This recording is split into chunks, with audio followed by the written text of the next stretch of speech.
Hi everyone, I get a lot of requests for nail care advice and nail assessments, so I created this service. And in this video, I will show you what you can expect when you purchase such service. So first, when I get a notification of a payment, I send you a list of things that I need to know and see to give you a proper advice. So usually I have a bit more information, but this person here just emailed me for help. So I'm doing this kind of like pro bono, so this is a bit different, but not that much different. Okay, so normally when I receive the email, I read the email and then I look at the pictures. So in this case, I received the email and I forwarded it to myself just so, you know, the names are not visible. So this is what I know. Thank you so much for your content. I've learned so much. Well, thank you so much for writing. I particularly appreciate your Dazzle Dry swatches, the outside look at the colors, and candid reviews for each color. Awesome. Thank you so much.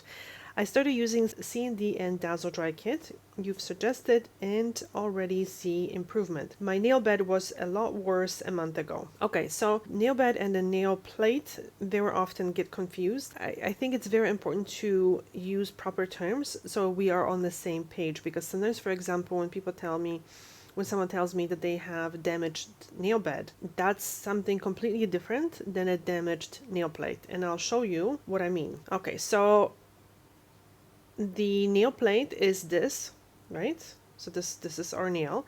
But the nail bed part this is the living skin that is the nail plate is riding upon, right? So if you have a damage in your nail plate, usually that's not a big deal, but because that's going to just grow out. But sometimes the damage is much deeper, and sometimes people have damage in the nail bed. So that would be something completely different. Okay, going back to the email. However, the skin around the nail is awful, and while cutting it might be the most aesthetically pleasing thing to do, I know it will make the issue worse. Suggestions. You are absolutely correct. Okay, so I'm vegan and I would like to know what cuticle removal options you would recommend, as the blue cross is animal derived. Still navigating the channel, so if there is a video that addresses my questions, can kindly send me the link. Okay, so Blue Cross does have lanolin, and lanolin is from animals, so no, it's not vegan. But what I would suggest, there was another product that really actually used for years and years before I discovered Blue Cross, and that's the Orly Cutique remover. And I made sure that it doesn't have any animal-based ingredients, and it doesn't. So it has water, potassium hydroxide, which is the very alkaline thing that it softens, removes the skin, sesame seed oil, polysorbate, acrylates, and blah blah, some other chemicals. So yeah, there is no animal products in this product, and it's kind of like a gel, and I think it comes in a, I remember when I used to use it, it came with a brush. Now they're saying that it comes with a little dropper.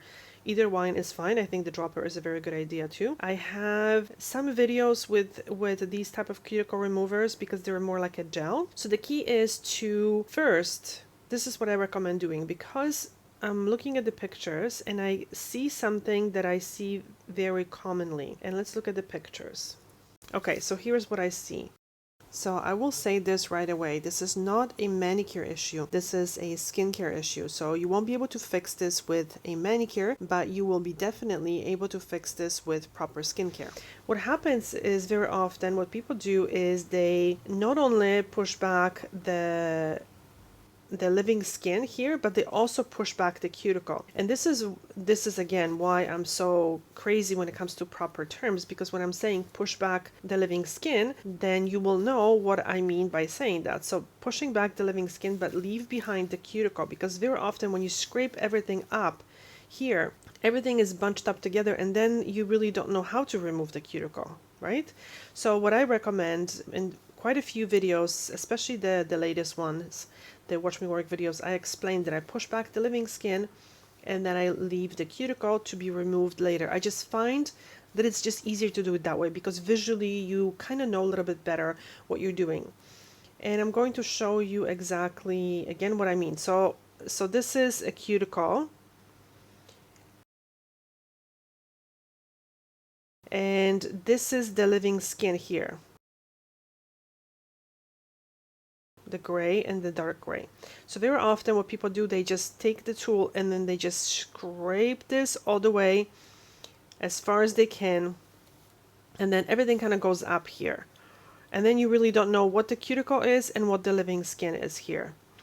So what I recommend is leaving the cuticle behind and just nudging back, doing this very gently, because, you know, this is still living skin, and the area here, the matrix area, is a very, very sensitive area of the nail, because this is where the new cells of the nails are growing. So any trauma to this area will make the nail uneven and very often bumpy, right?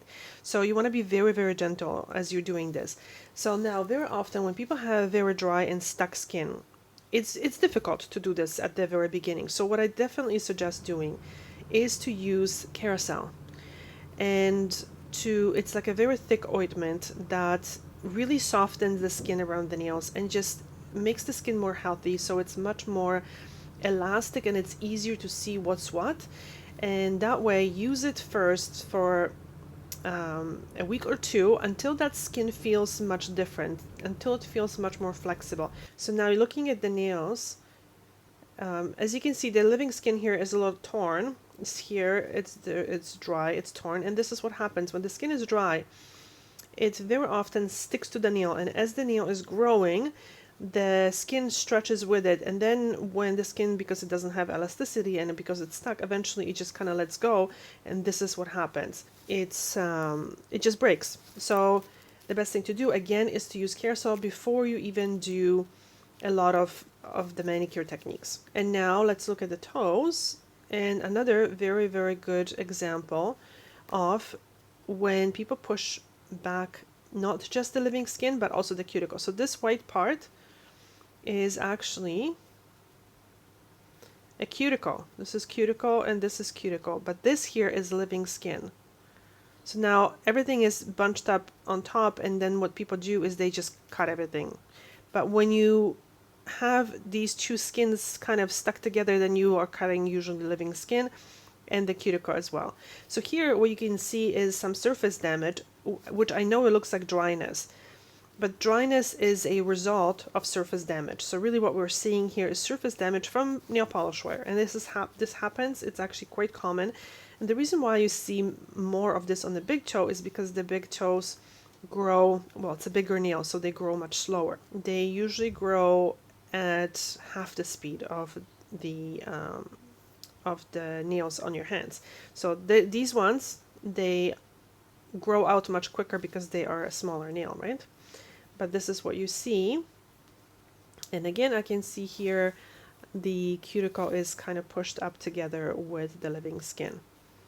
And you know what, just be patient. It just takes a little bit of time for this to soften up. And I also would recommend using Kerasal on the feet. The Kerasal is actually a foot cream, but it can be used on any skin that is hard and dry. So I would suggest cutting the nails just a bit shorter, but it's actually a very good shape. It's nice and square because you don't want anything to be ingrowing. You can maybe soften it just a little bit. I would shorten these ones a little bit because you don't want to be having the nails dig into the skin here. So following the shape lightly is okay, as long as you're not going into the nail like this. Okay, and let's see the last picture. Again, this is a classic example of just, you know, dry skin that just needs more care. Not cutting, not filing, just more care. And again, Kerasal at night, and using just a drop of oil on all 10 nails after each time you wash your hands. And the thing is too, and again, I explain that all the time, but I'm going to say it again because it's so important. People don't know when to use the oil. They kind of think that they just have to use it throughout the day, but really make that part of your hand washing routine. So once you wash your hands, just apply a little bit of oil and you're fine until your next hand washing. So this makes things very, very easy. And I'm going to link a video of the video that I discussed earlier, so you can watch the video, and it's a very short video. And I'm going to include the link to the Cutique remover and a video where I use very similar product. Another thing that is very, very important about the cuticle removers is that they have to be rinsed off the skin. So the Cutique by Orly I find that is pretty safe to be used, left on the skin for like a minute or two, unless you have a very, very sensitive skin. But if you're applying it, don't apply it on your skin here, okay? Because the cuticle remover, this should not go on the skin here. This skin should be nicely, very, very lightly pushed back, and then just apply it on the nail plate, okay? So then you can leave it for 2 minutes, and what I do is I do it on one hand. I put it on one hand, on the 5 nails of the one hand.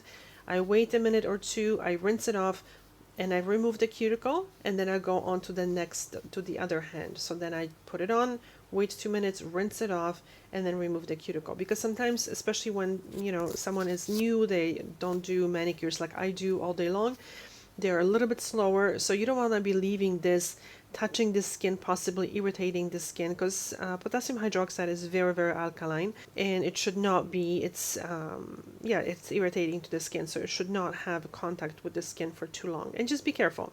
If you see that there is more irritation around your skin, then we'll go from there, but usually 1 or 2 minutes is okay. Anyway, so this is it. This is how I do my services. Hopefully this video helped you to know how I do it, and if you're interested, just email me, and thank you so much for watching. Bye.